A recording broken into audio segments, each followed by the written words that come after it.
जय हिंद दोस्तों, नमस्कार। कैसे हैं आप लोग? उम्मीद करता हूं अच्छे ही होंगे।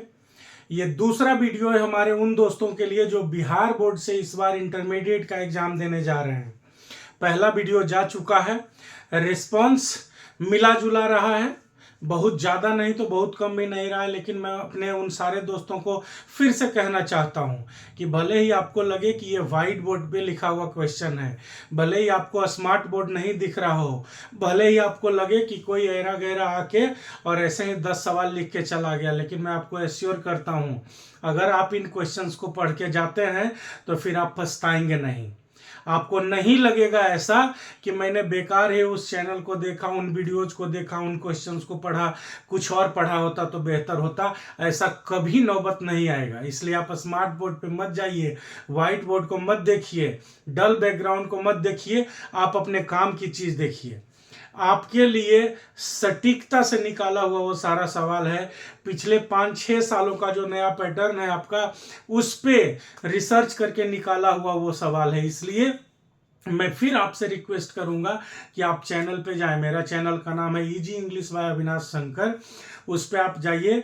बिहार बोर्ड के लिए ऊपर ही लगा हुआ है थंबनेल में, बिहार बोर्ड के लिए संभावित प्रश्न, आप उसको देखिए। इंग्लिश पेपर के लिए जो पूरा का पूरा, जैसे आपका पेपर कैसा होता है, 2 भाग में बटा हुआ रहता है, सेक्शन ए और सेक्शन बी में। सेक्शन ए में 100 ऑब्जेक्टिव सवाल रहता है, जिसमें हर तरह का जितना भी मल्टीपल चॉइस क्वेश्चन में जितना भी कुछ उसको पूछना होता है, वॉइस नरेशन से लेके बुक से रिलेटेड सारा कुछ पूछ लेता है। पहला सेक्शन में 100 सवाल मल्टीपल चॉइस क्वेश्चन रहता है, 4 ऑप्शन वाला रहता है, जिसमें एक को टिक करना होता है। फिर सेक्शन बी शुरू होता है। सेक्शन बी में कौन से सवाल होते हैं? पहला सवाल होता है ऐसे लिखने के लिए, जो हमने गेस किया आपके लिए लगभग 10 ऐसे, और उन 10 में से मैं आपको बता रहा हूं 10 को मैं लिख करके आपको बताऊंगा। आज का जो वीडियो है वो रिलेटेड है बाकी बचे हुए क्वेश्चन से, लेकिन अगला वीडियो जो आ रहा है उसमें सारा क्वेश्चन का आंसर डिटेल में लिखा हुआ है। इसलिए आप फिर से मैं कहूँगा, व्हाइट बोर्ड पे ध्यान मत दीजिए, स्मार्ट बोर्ड की तरफ मत जाइए। आप काम की चीज देखिए कि जो चाहिए वो है कि नहीं। तो खैर, दूसरा सेक्शन में बता रहा था। दूसरा कौन सा होता है आपका? दूसरा होता है सेक्शन जिसका पहला नंबर क्वेश्चन, सेक्शन ए और सेक्शन बी में इंग्लिश का पेपर बटा होता है। 100 क्वेश्चन रहता है सेक्शन ए में, और सेक्शन बी में पहला क्वेश्चन जो रहता है वो रहता है ऐसे लिखने के लिए। 5 ऐसे दिया हुआ रहता है, 5 टॉपिक, जिसमें एक पे लिखना होता है। फिर दूसरा क्वेश्चन होता है वो आपको लिखना रहता है प्रोज वाले सेक्शन पे, मतलब जो कहानी रहता है उसका अंश ले लिया जाता है 2-3 लाइन, और कहता है इसको किसी एक को एक्सप्लेन कीजिए। वहां भी 5 ऑप्शन दिया हुआ रहता है, उसमें किसी एक को एक्सप्लेन करना रहता है। फिर तीसरा क्वेश्चन आता है एक्सप्लेन करने वाला ही, वो पोएट्री सेक्शन रहता है। दोहा जो है पोयम, उसमें से कहीं कहीं से किसी किसी पोयम से 2-2, 3-3 लाइन उठा के और उसको आपको एक्सप्लेन करने के लिए कहता है। ये तीसरा क्वेश्चन हुआ। इसमें भी 5 क्वेश्चन रहता है, किसी एक को एक्सप्लेन करना रहता है। फिर चौथा रहता है लेटर लिखने के लिए। मोस्ट प्रोबेबली जो हमने लिखा कि फ्रेंड के पास 2-3 मुद्दा जो हमने पिछले वीडियो में बताया कि फ्रेंड के पास लेटर लिखने के लिए कहेगा, और दूसरा हेडमास्टर या हेड मिस्ट्रेस, और कोई भी ऑप्शन आएगा। लेकिन मेरे हिसाब से ये दोनों सबसे तगड़े गेस में रहते हैं, इनमें दोनों में से कोई ना कोई एक आ ही जाता है। तो सवाल नंबर 4 तक जो रहता है, वो जितने भी ऑप्शंस आपको दिए रहते हैं उनमें से एक का जवाब देना होता है। और ये है सवाल नंबर 5। 5वां सवाल जो रहता है, इसमें रहता है आंसर एनी 5, और टोटल 10 सवाल इसमें आपको दिया हुआ रहेगा। जो आपका पेपर रहेगा इसमें 10 सवाल दिया हुआ रहेगा 5वां नंबर क्वेश्चन में, और 10 में से आपको 5 का जवाब देना होता है, मात्र 5 का 10 सवाल में से। ठीक है ना? मैंने आपके लिए 1 2 3 4 5 6 7 8 9 10 मैंने भी 10 सवाल रखे हैं आपके लिए, और ये मोस्ट प्रोबेबल्स हैं। मैं फिर से आपको कहूंगा कि बाकी चीजों पे मत जाइए, आप इन क्वेश्चंस को देखिए। मैं जब साइड में हूं, आप वीडियो को पॉज कीजिए, सारे क्वेश्चंस को अपने नोटबुक पे उतारिए, और इन्हीं क्वेश्चंस का आंसर बनाने का आप प्रैक्टिस कीजिए।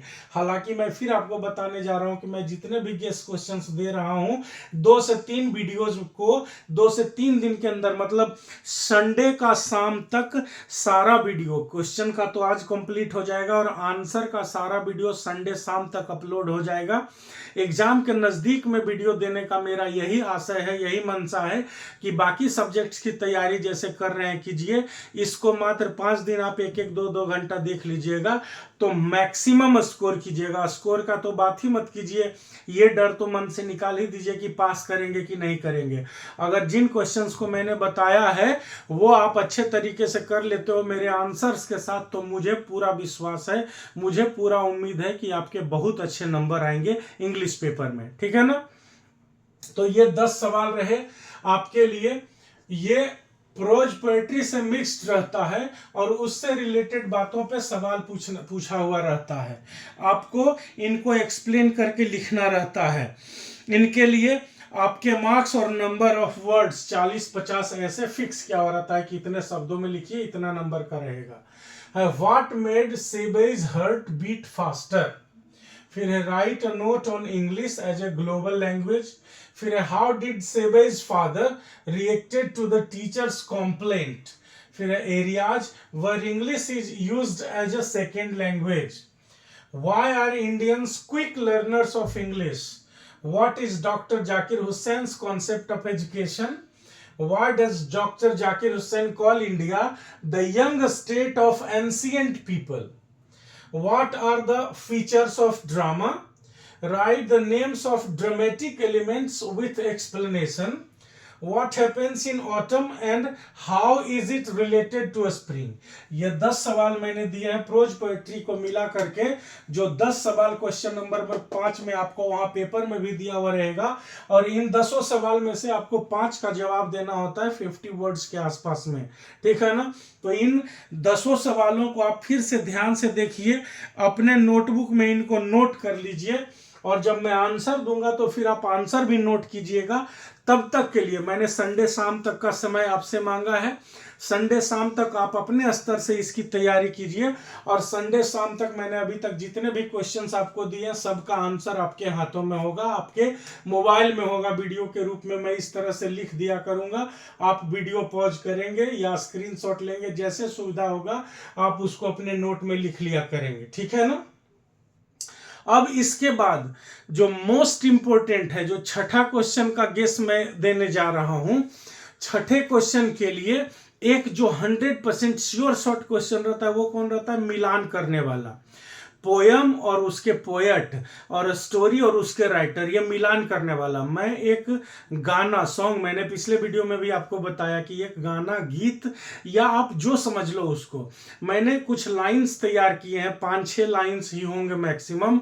उन 6 लाइंस को आप गुनगुना लीजिएगा बस 2-4-5 बार, तो पूरा का पूरा पोएम और उसके पोएट और कहानी और उसके राइटर आपको याद हो जाएंगे।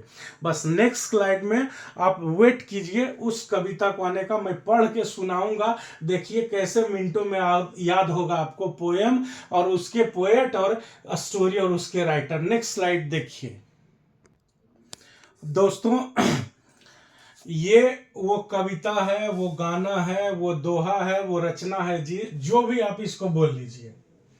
2-4-6 ये 6 लाइन्स है स्टोरी वाला के लिए, कहानी के लिए, प्रोज सेक्शन के लिए, और 2-4-6 ये 6 लाइन है पोएम के लिए।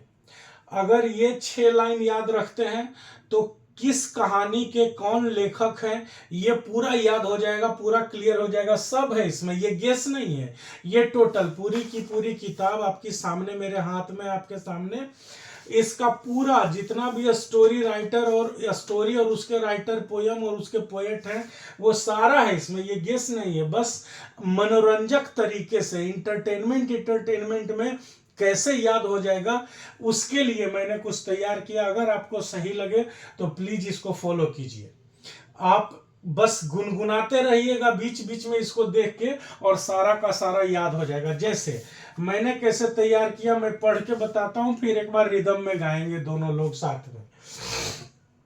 है गांधी जी का कल्चर है और जाकिर जी का होम, है ना। इंडियन सिविलाइजेशन एंड कल्चर कौन लिखे हैं, महात्मा गांधी। तो जैसे ही कल्चर शब्द आएगा तो उसको जोड़ देंगे किससे, गांधी जी से। और डॉक्टर जाकिर हुसैन ने क्या लिखा है, भारत इज माय होम। तो जाकिर जी का होम, होम शब्द जैसे ही कहानी में आया तो उसको मिलाना है जाकिर जी से, डॉक्टर जाकिर हुसैन से। तो गांधी जी का कल्चर है और जाकिर जी का होम, मनोहर जी का पिंच है और मार्टिन जी का ड्रीम। अब मनोहर मलगौनकर जी क्या लिखे हैं, पिंच ऑफ सनफ, है ना, ए पिंच ऑफ सनफ मनोहर मलगौनकर जी लिखे हैं। तो जहां पिंच रहेगा वहां पे मनोहर जी से मिलाएंगे। और मार्टिन लूथर किंग जूनियर क्या लिखा है, ड्रीम, ड्रीम से क्या आता है, आई हैव ए ड्रीम, जो मार्टिन लूथर किंग जूनियर ने लिखा है। तो हो गया मनोहर जी का पिंच है और मार्टिन जी का ड्रीम, मतलब Indian civilisation and culture Mahatma Gandhi, doctor Zakir Hussain Bharat is my home, Manohar Malgonkar ji pinch of snuff, Martin Luther King I have a dream. ठीक है। अब इसके बाद है रसेल जी का आइडिया और सिग्गा है आर्टिस्ट, जर्मन जी का चाइल्ड, एल्सेयर चलाए प्रेस। ठीक है। अब क्या है, रसेल जी का क्या है, आइडिया, तो लिखा है ideas that have helped Mankind, Bertrand Russell. तो रसेल जी, रसेल जहां भी राइटर का नाम रहेगा वहां पे कहानी कौन रहेगा, आइडिया, रसेल जी का आइडिया है। और सीगा है आर्टिस्ट, सीगा नियोया क्या लिखा है, द आर्टिस्ट, सीगा नियोया लेखक है, द आर्टिस्ट कहानी का नाम है।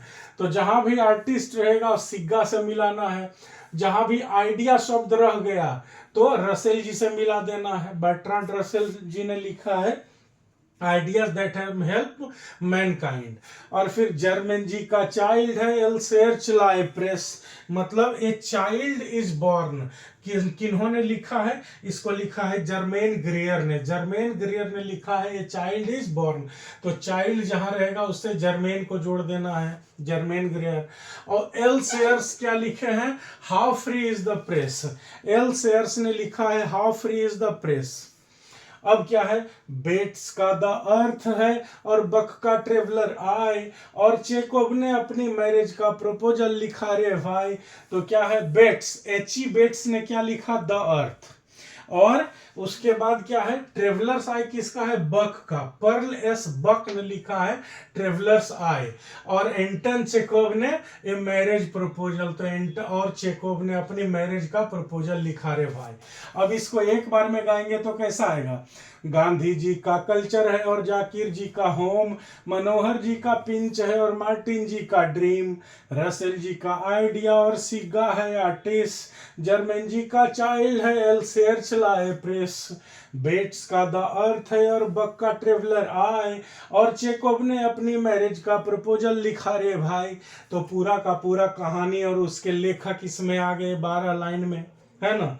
आपका कुल 11 कहानी है, 6 लाइन, 2, 4 और 6 लाइन, सॉरी 12 मैंने बोल दिया, 12 तो दोनों मिला के 11 कहानियां हैं आपकी, 11 कहानी के नाम, 11 इधर राइटर के नाम है। ये 6 लाइन में 11 कहानी और 11 राइटर छुपा हुआ है, और कितना आसानी से लिखा हुआ है। बस इसको 5 मिनट गुनगुनाइएगा, 1 दिन 2 दिन 5-5 मिनट प्रैक्टिस कीजिएगा, हो जाएगा, अलग से समय देने का भी जरूरत नहीं है।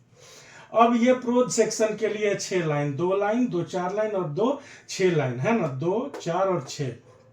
पोयम के लिए कि कौन सा कविता कि कौन से कवि होंगे लिखने वाले, तो कहता है टी.एस. इलियट कैट है और लॉरेंस जी है सांप।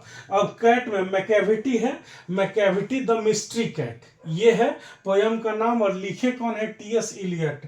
तो जहां भी Macavity cat the mystery cat, cat सब जहां भी आया उसको मिलाएंगे टी.एस. इलियट से।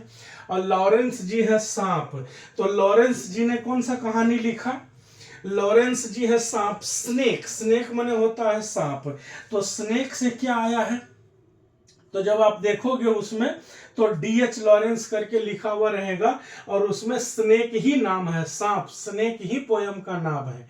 तो क्या है, डी.एच. लॉरेंस जो है वो लिखे हैं स्नेक, और टी.एस. इलियट है वो लिखे हैं मैकेविटी द मिस्ट्री कैट, ठीक है ना। तो क्या हो जाएगा, टी.एस. इलियट कैट है और लॉरेंस जी है सांप, दारू वाला आग में और दादी कमला दास, दारू वाला आग में मतलब दारू वाला राइटर हो गए, और दारू वाला राइटर है उन्होंने क्या लिखा है, फायर हेम, ठीक है। तो फायर हमको किन्होंने लिखा है, दारूवाला। तो दारूवाला जैसे ही आपके सामने आए, है ना, पूरा नाम केकेएन दारूवाला, तो दारूवाला जैसे ही आपके सामने आए तो फायर, आग है उनका लिखा हुआ, फायर शब्द जैसे ही आवे तो आपको दारूवाला से मिला देना है। और कमला दास, माई ग्रैंड मदर्स हाउस, तो ग्रैंड मदर माने दादी माँ होती है ना, ग्रैंड मदर मतलब दादी माँ, तो दादी कौन है, कमला दास। ग्रैंड मदर शब्द जैसे ही आ जाए तो उसके साथ किसको मिलाना है, कमला दास को। फिर रूपर्ट बना सिपाही और वाल्टर डी एपिटाफ। रूपर्ट बना सिपाही है, मतलब रूपर्ट जी ने क्या लिखा है, सिपाही मतलब क्या होता है, सोल्जर। तो सोल्जर किसको कहेंगे, जिससे रूपर्ट ब्रूक जो है उन्होंने क्या लिखा है, सोल्जर। रूपर्ट ब्रूक नाम है पोएट का, रूपर्ट ब्रूक, और वो क्या लिखा है, उनके पोएम का, उनके कविता का क्या नाम है, उनके कविता का नाम है द सोल्जर। तो हो गया रूपर्ट बना सिपाही है। और वाल्टर डी एपिटाफ, वाल्टर डिलामोर या मेर जो भी पढ़ते हैं या मारे, तो उन्होंने क्या लिखा है, एन एपिटाफ पोयम का नाम है, लिखा किन्होंने है, वाल्टर डिलामेर। तो वाल्टर डी का एपिटाफ, रूपर्ट बना सिपाही है और वाल्टर डी एपिटाफ। जॉन कीट का ऑटमन और ऑर्डन फॉल इन फास्ट। और जॉन कीट ने क्या लिखा है, जॉन कीट ने लिखा है ओड टू ऑटम। जॉन कीट लेखक का नाम हो गया, और ऑटम इसको हमने लिखा है आपके पढ़ने के लिए। एक्चुअली इसका जो प्रोनाउंसिएशन है AUTUMN, उसको ऑटम, नो नहीं बोलते हैं इसका, ऑटम, लेकिन ये धुन बनाने के लिए ऑटम थोड़ा सेट नहीं होता, इसलिए ऑटमन मैंने लिखा। तो जॉन कीट का ऑटमन और ऑर्डन फॉलिंग फास्ट। अब अगला क्या है, विटमैन का सॉन्ग है और जॉन डॉन का लव। और विटमैन का सॉन्ग है मतलब क्या हुआ, वाल्ट विटमैन है पोएट, उन्होंने लिखा है सॉन्ग ऑफ माई लाइफ। तो विटमैन का सॉन्ग जैसे ही आया, सॉन्ग ऑफ माई लाइफ याद ही नहीं रखना है, एक तरफ सॉन्ग जहां मिला तो दूसरा तरफ विटमैन से मिला देना है ना। एक तरफ जैसे ही ऑटम मिला तो दूसरा तरफ जॉन कीट से मिला देना है, एक तरफ सिपाही सोल्जर मिला तो दूसरा तरफ रूपर्ट से मिला देना है। अब रूपर्ट के बाद क्या नाम है उतना लोड लेने का जरूरत नहीं है, क्योंकि ये एक ही नाम रूपर्ट रहेगा, ठीक है ना। तो विटमैन का सॉन्ग है और जॉन डॉन का लव। अब जॉन डॉन ने क्या लिखा है, sweetest love I do not go. John Donne ने लिखा है sweetest love I do not go. तो जॉन डॉन का लव, और इन सब को याद कर लिया तो मिलान बनेगा सब। अब एक बार इसको पूरा पढ़ते तो क्या होगा, T.S. इलियट कैट है और लॉरेंस जी है सांप। दारूवाला आग में और दादी कमला दास। रूपर्ट बना सिपाही है और वाल्टर डी एपिटाफ। जॉन कीट का ऑटमन और ऑर्डन फॉलिंग फास्ट। विटमैन का सॉन्ग है और जॉन डॉन का लव। इन सबको याद कर लिया तो मिलान बनेगा सब, है ना। 12 लाइन में 10 पोयम है आपके बुक में। आपको आपका जो सिलेबस है एग्जाम का, आपका जो किताब है उसमें 10 पोयम्स हैं और 11 ये स्टोरीज हैं। 11 और 10 21, ये 12 लाइंस में, 12 लाइंस में ही मात्र जो इतना मनोरंजक तरीके से, इंटरटेनिंग तरीके से मैंने लिखा है, इसमें 11 स्टोरी और उसके राइटर और 10 पोएम्स और उसके पोएट्स इतना में ही समाये हुए हैं। बस आप खाली ध्यान से इसको याद कर लीजिए, ठीक है ना। तो ये मेरा ये क्वेश्चन का सीरीज में छठा जो क्वेश्चन आपको पूछेगा उसमें जो ऑप्शन दिया हुआ रहता है उनमें से जिनका जवाब पूछता है, इसी में ट्रांसलेशन भी रहेगा। तो ट्रांसलेशन वाले सेक्शन में जो छठा क्वेश्चन है, इस छठा क्वेश्चन में आपको कहेगा कि किसी 3 का जवाब दीजिए, किसी 3 का। और किसी 3 में क्या रहेगा, ABC। पहले समरी लिखने के लिए दे देगा आपको, एक कहानी वाला और एक कविता वाला, 3-3 4-4 ऑप्शन देगा, कहेगा समरी लिखिए। और समरी लिखने के साथ जो तीसरा ऑप्शन रहेगा उसमें इंग्लिश से related, English as a language, culture of English, मतलब इंग्लिश से रिलेटेड, इंग्लिश भाषा से रिलेटेड जरूर C नंबर में कुछ ना कुछ B या C में पूछेगा। छठा नंबर क्वेश्चन का बात हो रहा है, क्वेश्चन नंबर 6 का, ठीक है। और उन्हीं में ये दोनों मिलान वाला रहेगा, एक में ये रहेगा और एक में ये, एक ही साथ नहीं रहता है, कहानी वाला अलग रहता है और ये वाला अलग। तो छठा क्वेश्चन में जो किन्हीं 3 का जवाब देने के लिए कहता है, उसमें 2 आपका इसी से हो जाएगा और एक ट्रांसलेशन आप आसानी से बना दीजिएगा।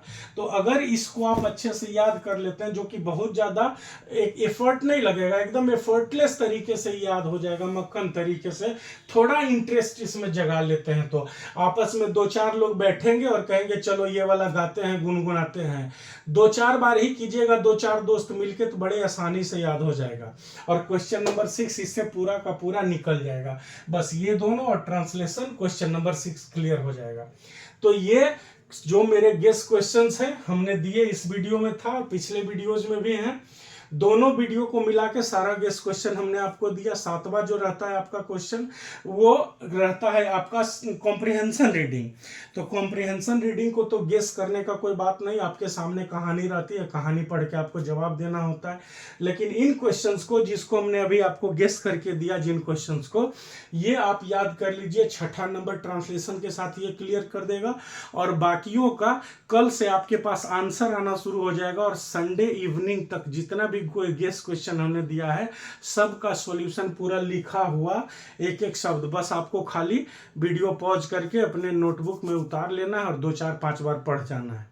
मैं ये भी बताऊंगा कि जो 2 नंबर क्वेश्चन में और 3 नंबर क्वेश्चन में कहानी का और पोएम का हिस्सा दे के एक्सप्लेन करने के लिए कहता है, तो मैं ऐसा ट्रिक बताऊंगा कुछ नाम को कि अगर ये शब्द मिल गया तो समझना ये कहानी है, तो उसमें ये लिख देना, ये नाम मिल गया तो समझना ये कहानी है, तो उसमें ऐसे लिख देना, ये भी मैं बताऊंगा, ठीक है। और संडे इवनिंग तक इंग्लिश का फुल पैकेज आपको मिल जाएगा। बाकी के जो 5 दिन आपके बचे रहेंगे, उन 5 दिनों में अगर 2-2 घंटा भी इंग्लिश पे देते हैं, तो बस इसी 10 घंटे में आपको इंग्लिश में मैक्सिमम मार्क्स मिलेगा, ऐसा मेरा पूरा विश्वास है, ठीक है। तो प्लीज़ औरों के साथ शेयर कीजिए, चैनल को सब्सक्राइब कीजिए। Thank you. और आपको एग्जाम के लिए अभी से ही ऑल द बेस्ट। फिर आऊँगा, फिर ऑल द बेस्ट कहूँगा, लेकिन अभी ही ऑल द बेस्ट।